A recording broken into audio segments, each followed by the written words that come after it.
ये मेरा चैलेंज है आपको।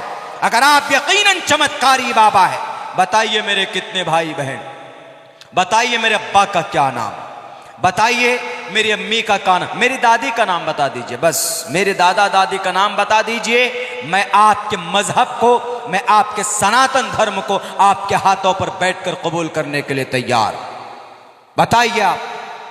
You are not able to explain my answer, my question. नहीं बता सकते आप।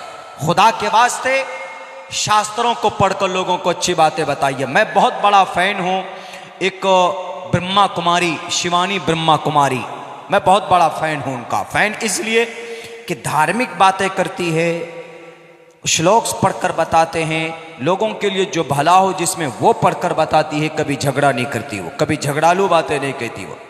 इससे साफ पता चलता है कि गैब की खबर अल्लाह को है और अल्लाह तबारक व तआला अपने रसूल और नबी में से जिसको चाहें उसको गैब की खबरें बता देते हैं।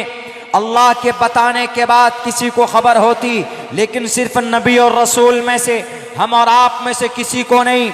हम और आप में से अगर कोई अल्लाह का वली बनेगा तो अपनी इबादत की वजह से, अपनी रियाजत की वजह से अल्लाह तबारक व तआला कुछ चीज़ें उनको इन्फॉर्म कर देता है, जिसको हम लोग कश्फ बोलते हैं। इल्हाम हो जाता, कश्फ हो जाता है। उस चीज़ की हकीकत को अल्लाह तबारक व तआला उसके सामने खोल देता है।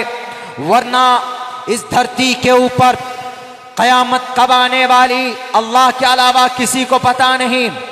बादल कब बरसेगा अल्लाह के अलावा किसी को खबर नहीं। माँ के पेट में क्या है अल्लाह के अलावा किसी को खबर नहीं। यानी उस बच्चे की तकदीर कैसी है, वो बच्चा नेक है, वो बच्चा बुरा है, कोई नहीं जानता। उसके बाद फिर इंसान कल होकर क्या करेगा, क्या कमाएगा, कहाँ जाएगा, कौन सी हरकत करेगा, अल्लाह के अलावा कोई नहीं जानता। और इंसान मरेगा कहाँ पर, यह भी अल्लाह तबारक व तआला के अलावा कोई नहीं जानता। अगर वो कहते हैं कि मैं भविष्यवाणी, मैं चमत्कार करता हूँ, मुझे वाणी होता है, तो खुदा के वास्ते मैं दरखास्त करूँगा कि उनको पीएम की कुर्सी पर बैठाया जाए, ताकि आने वाले 100 साल की सारी गैब की बातें उनको पता चले कि इस देश में कब कोरोना आएगा।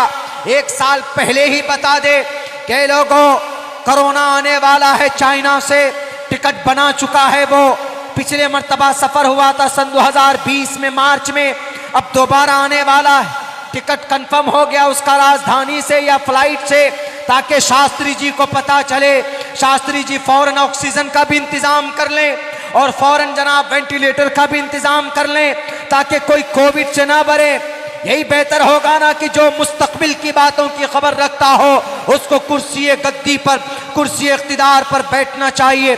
कौन सा बम किधर से आ रहा है, कम से कम शास्त्री जी को पता तो चलेगा कि चाइना कब हमला करने वाला है।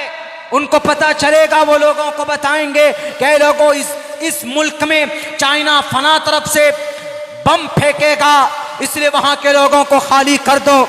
लेकिन नहीं जनाब, नहीं, ये लोगों को बेवकूफ़ बनाने की एक ट्रिक है। और पता है क्या लिखा है अपने बारे में उन्होंने? कल एक एप्लीकेशन लिखा है, दरखास्त ये लिखा है, पुलिस वाले भाई साहब, मेरी जान की रक्षा के लिए मैं ये पिटीशन दे रहा हूँ। क्यों जी? मेरी जान को अज्ञात लोगों से खतरा है। अज्ञात मतलब ऐसे आदमी जिनको नहीं जानते। फिर आप कैसे चमत्कारी बाबा हैं?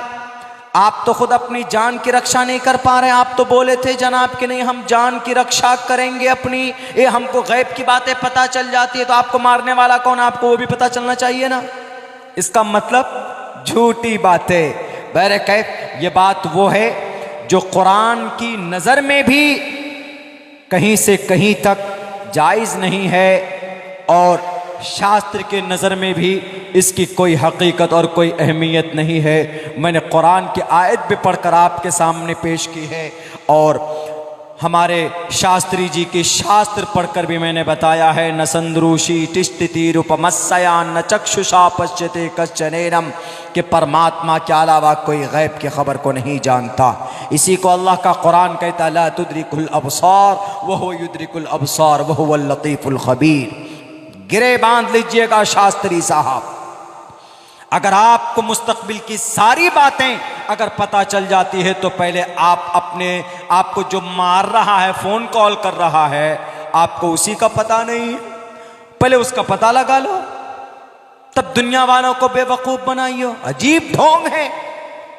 हमारे सनातन धर्मी भाई, कहां आपकी अकल चली गई? एक दो ट्रिक क्या दिखाया आपको? जय हो उन्हीं को भगवान मानने लगते हैं। भगवान के करीब होना चाहते हो तो ईश्वर का, एक ईश्वर का नाम लेकर जप करो, ईश्वर के करीब हो जाओगे। के हेतु ब्रह्म गतिस्तांति सत्संगतिर्दान विचारतोषः, करो जब, करीब हो जाओगे। अल्लाह के नबी अलैहिस्सलातु वस्सलाम अल्लाह के करीब हुए इबादत करके। सहाबाए किराम अल्लाह के हुक्म को मानकर सहाबाए किराम का खिताब मिला। हमारा कुरान कहता है साफ साफ लफ्जों में,